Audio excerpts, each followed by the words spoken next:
Sesungguhnya segala apa yang terjadi pada kita, ya, pahami sahabat, kitalah yang menariknya. Kesulitan kita yang menariknya, kemiskinan kita yang menariknya, tidak sembuh dari penyakit kita yang menariknya. Kita pahami, ya, bahwa sesungguhnya ada hukum kekekalan energi di alam ini. Boleh kita menyebutnya adalah sebagai hukum alam, tapi kita boleh menyebutnya adalah sebagai sunatullah, ya. Dan Allah sudah menyampaikan di dalam Al-Quran, sunatullah itu tidak bisa dirubah kecuali oleh Allah. Nah, setelah kita mengenali siapa diri kita, maka Anda sudah Abah ajak untuk mengenali diri kita yang sesungguhnya. Siapa diri kita itu? Tidak ada yang mawujud kecuali Allah, tidak ada yang wujud kecuali Allah. Maka setelah Anda menyadari siapa diri Anda, berarti kita sekarang punya modal kekuatan yang tidak terbatas. Maka inilah hati-hati dengan pikiran kita. Karena kamu itu siapa? Maka segala yang akan kamu pikirkan akan terjadi pada dirimu. Dan kebanyakan dari kita manusia selalu berpikir yang negatif. Yang Abah ingin sampaikan pada saat sakit, dia ingin sembuh. Itu cara yang salah. Pada saat dia miskin, ingin kaya. Itu cara yang salah. Ya.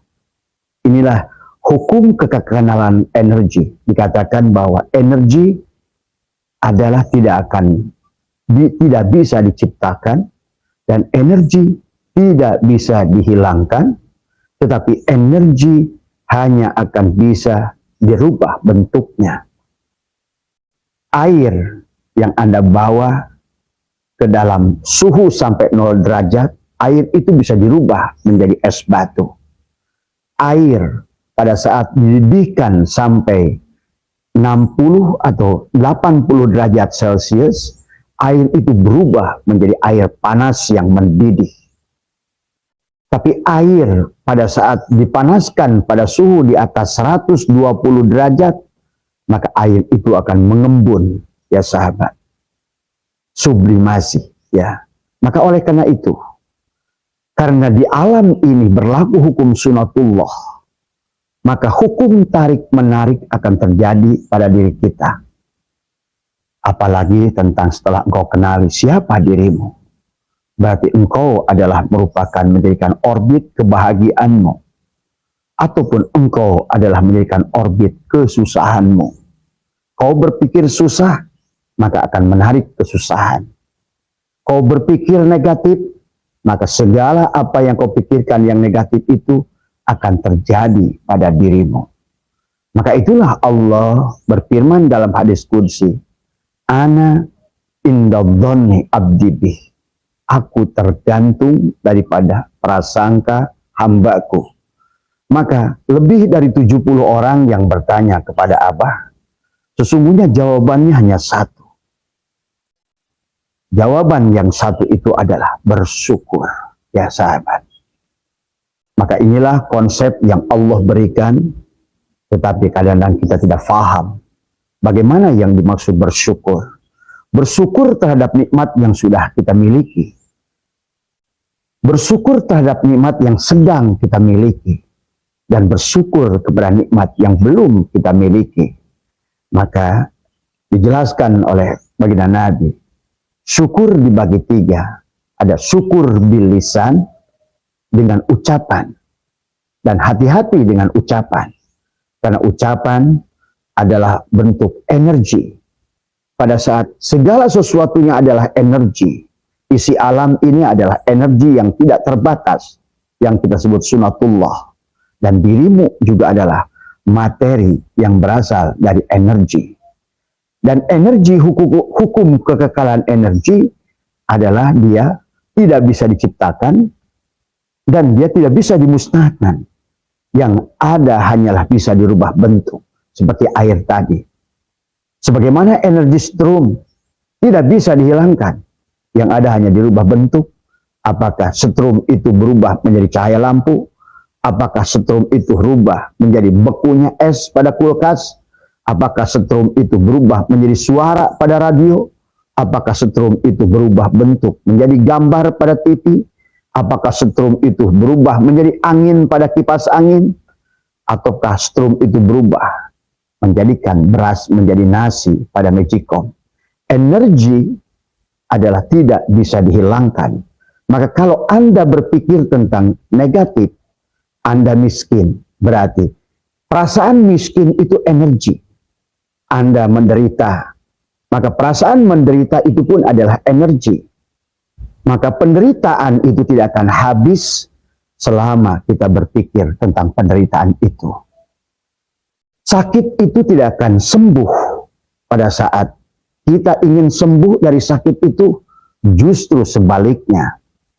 Jadi ini yang harus dipahami tentang hukum kekenalan energi dan hukum tarik-menarik di alam ini, sahabat. Maka ada syukur bil lisan, hati-hati dengan lisan. Syukur bil qalbi adalah syukur dengan hati. Kita harus mampu adalah bagaimana mengenali siapa diri kita dan apa yang datang pada kita. Mampulah melihat Allah dalam setiap proses. Anda boleh ingin sesuatu, tapi jangan dipikirkan oleh Anda caranya. Inginkan, lepaskan. Karena menginginkan itu adalah energi. Kemudian lepaskan. Jangan dipikirkan bagaimana caranya saya mendapatkan uang 1 miliar. Biarkan cara itu urusan dia. Tapi yang kau inginkan, lepaskan dari semua. Ya. Nah inilah pada kesempatan ini Abah dan Abah percaya semua juga sudah paham firman Allahnya dan sering diucapkan oleh para ustadz-ustadz, para kiai-kiai, para da'i. Tapi bagaimana mengaplikasikannya, inilah yang tidak dipahami. Mudah mengucapkan wa idh ta'adzana rabbukum la in syakartum la ajidannakum wa la in kafartum inna azabi lasyadid. Kalau makna secara mantuknya, lurusnya, ketika Allah memaklumkan wa idh ta'adzana rabbukum la in syakartum, siapa yang bersyukur la azidannakum, maka dia akan ditambahkan. Wa la in kafartum, ketika dia menolak, tidak berlaku syukur, begitu. Ya. Inna azabi lasyadid, maka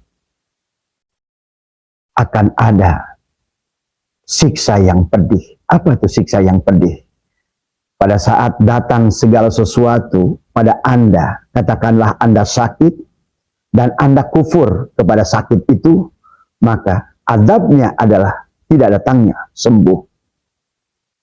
Maka mafhum ayat ini sahabat sangat luas. Maka aplikasi syukur itu luar biasa. Maka tadi ada syukur bil lisan, syukur bil qalbi, yang penting adalah syukur al-jawari, diaplikasikan tadi semua. Rasa syukur kita. Syukur itu adalah rasa berkelimpahan. Maka inilah baginda Nabi pernah bersabda bahwa aku diutus ke alam dunia ini bukan untuk merusak dan bukan untuk melaknat. Maka jangan pernah kita melaknat apapun yang datang pada diri kita.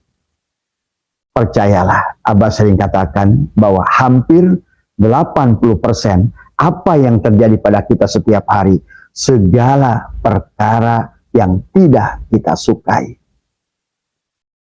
Tapi mengertikah kita kenapa yang datang itu adalah perkara yang tidak kita sukai? Karena Allah menunggumu di tempat yang kau tidak sukai. Engkau sakit, pasti engkau tidak sukai. Engkau tidak punya uang, pasti tidak engkau sukai. Engkau banyak masalah, pasti tidak engkau sukai. Dan dia menunggu kita di tempat yang tidak kita sukai.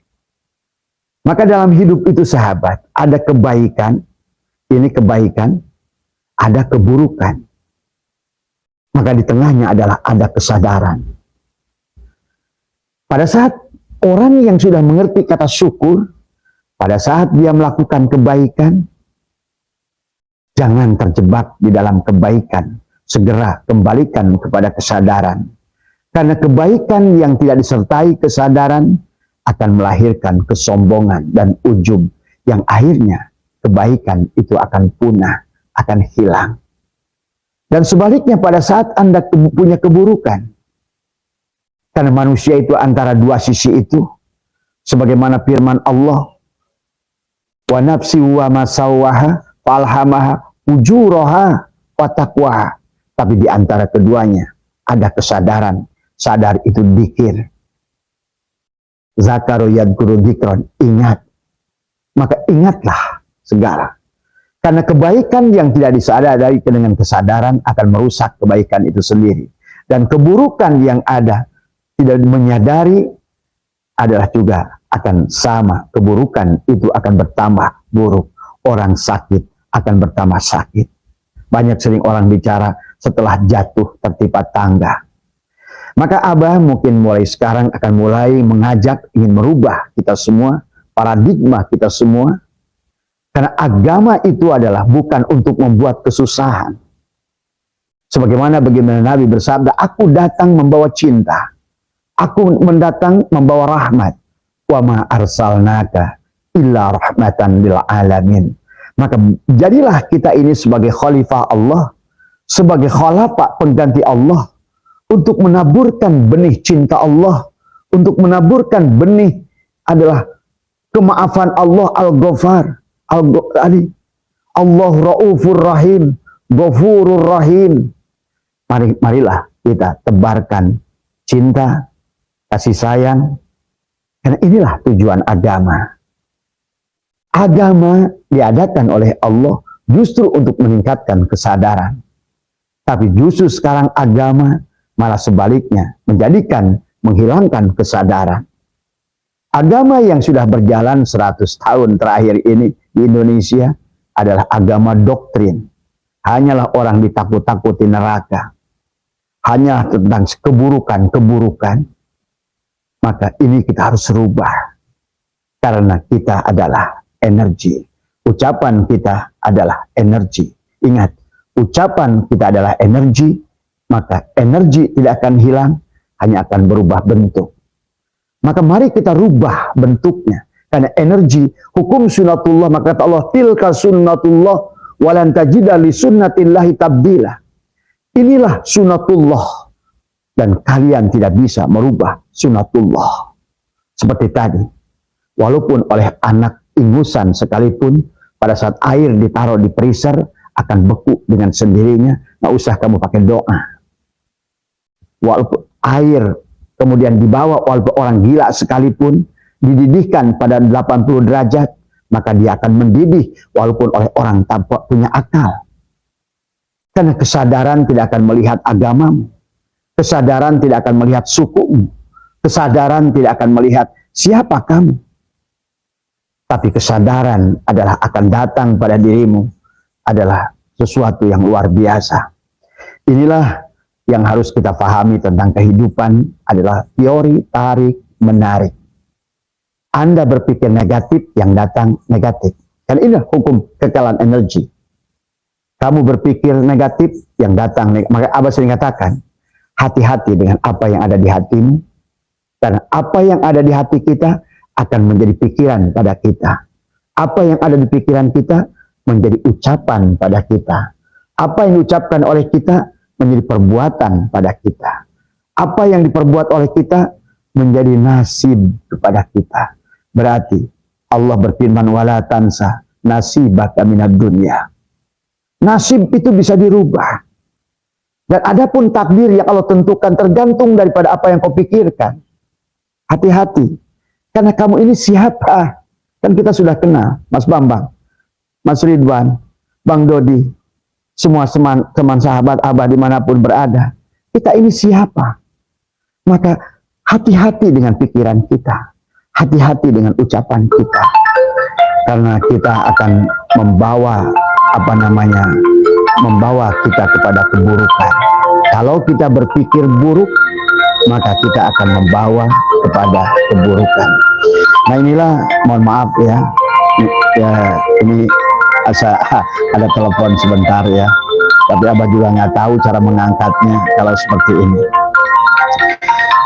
Jadi inilah sahabat sebagai konsepnya. Maka sesungguhnya Allah berfirman di dalam Al-Quran itu, wa id ta'adzan, wa id ta'adzan. Kalau diartikan apa? Kalau kita mengambil makna depan saja, secara pemahaman mantuknya tadi, wa id ta'adzan. Ketika Allah telah memaklumkan, tapi kalau diambil mafhumnya, ketika Allah telah memaklumkan, ketika Tuhanmu telah memaklumkan pada dirimu, artinya apa?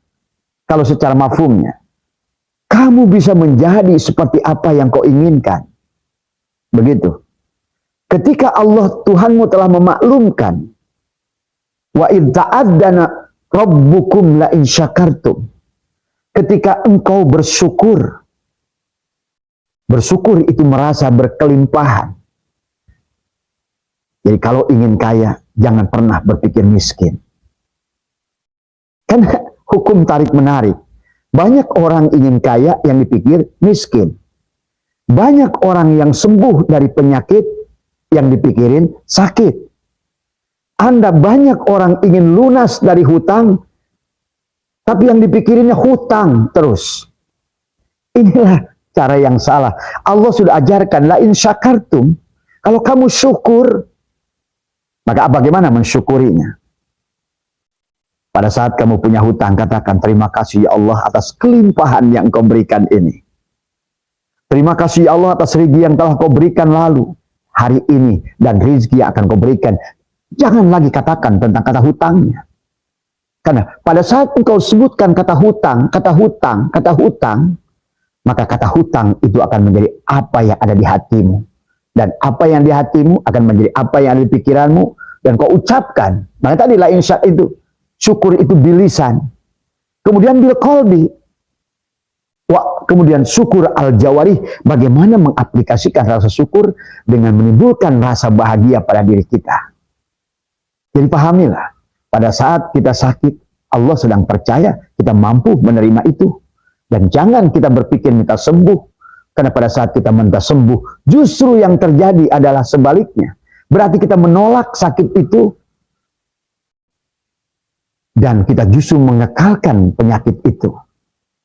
Inilah metodologi la in syakartum la azidannakum. Kalau kamu syukur, Allah tambahkan nikmatnya.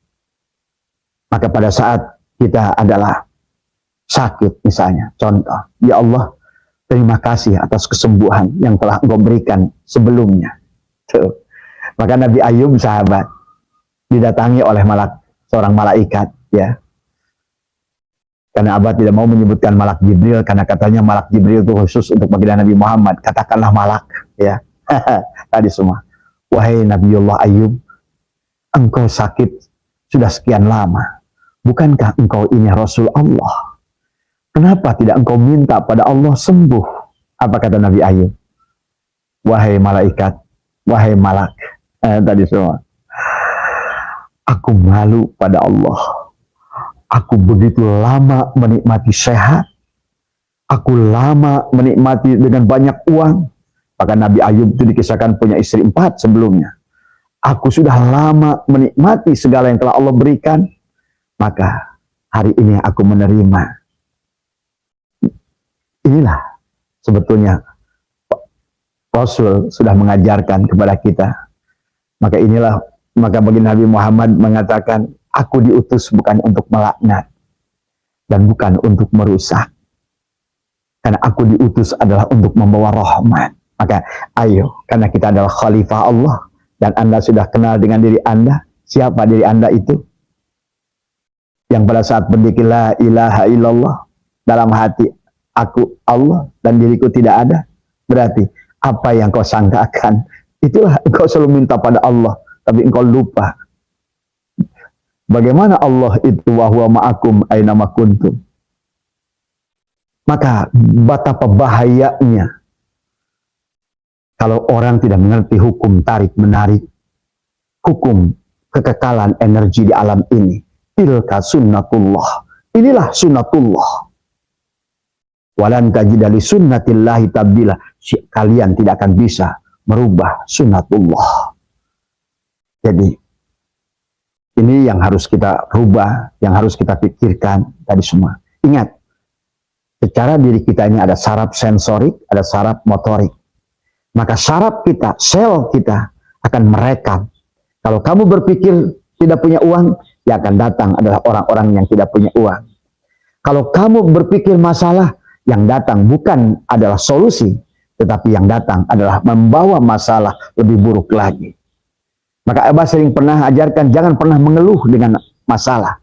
Karena mengeluhkan masalah sebenarnya mengkekalkan daripada masalah itu sendiri. Karena what you think, what you get. Apa yang kau pikirkan, itulah yang akan kau dapatkan. Abah sering katakan sahabat, doa yang kalian katakan, ya Allah, tidak akan ada dampaknya pada dirimu. Karena doa itu tentang melepaskan energi. Melepaskan energi. Karena kita adalah materi yang telah berubah menjadi energi yang telah berubah jadi materi, tapi hakikat diri kita adalah energi. Energi itu kan cahaya. Ruh kita Nur Muhammad, jasad kita pun Nur Muhammad. Ingat betapa bahayanya manusia kalau seandainya tidak mengenal kepada dirinya, sehingga dia akan terjebak di dalam wala in kafartum inna azabi lasadid. Itulah adab yang pedih itu. Pada saat engkau sakit berpikir sembuh, nambah sakitnya. Pada saat engkau berpikir negatif, maka datanglah yang negatif. Itulah wala in kafartum inna azabi lasadid. Semua ya. Coba rasakan adalah pada saat kita bersodakoh, melepaskan energi. Karena uang juga energi. Pada saat kita lepaskan, maka sesungguhnya di situ ada bahagia. Jadi bahagia itu bukan menerima sebenarnya, tapi memberi, melepaskan energi. Tadi semua. Maka jangan pernah menjadi orang yang ingin selalu diberi. Inilah bahasa Toma, dan inilah penyakit para ustadz, para kiai akhir zaman. Di otaknya itu tinggal siapa yang memberi, jemaah mana yang mau memberi. Bahkan direkayasa berbagai hal-hal yang menakutkan untuk dia datang pemberian. Ini sudah luar biasa. Abah sudah bahas tentang rizki maksum, rizki madmun, rizki mamluk, ada rizki mau'ud. Sesungguhnya ada rizki mau'ud dari Allah. Ada yang diberikan kata Allah untuk orang-orang bertakwa, may yattaqillah yaj'al lahu makhraja wa yarzuqhu min haitsu la yahtasib. Allah akan memberimu dari pintu yang tidak kau tadi. Selama kau berpikir positif, yang ditarik positif. Tidak punya uang itu energi. Ketakutan tidak punya uang juga energi. Ingat itu. Ketakutan tidak punya uang energi. Dan energi itu tidak akan hilang. Maka pada saat kita selalu takut tidak punya uang, maka yang datang adalah tidak punya uang. Dan kata Allah, anna indadzani abdi, aku tergantung prasangka hambaku. Maka mari kita rilis. Doa bukan untuk meminta. Doa itu adalah vibrasi, doa itu melepaskan energi, adalah tadi semua. Dan ingatlah, Abah katakan 70-80% dalam kehidupan kita adalah perkara-perkara yang tidak kita sukai. Tetapi manusia tidak mengerti, di balik yang tidak kita sukai itu, justru disitulah Allah menunggu kita. Pahami itu ya sahabat. Kenapa banyak persoalan yang datang pada kita itu tidak sesuai dengan hawa nafsu kita? Karena dia menunggu di sisi itu.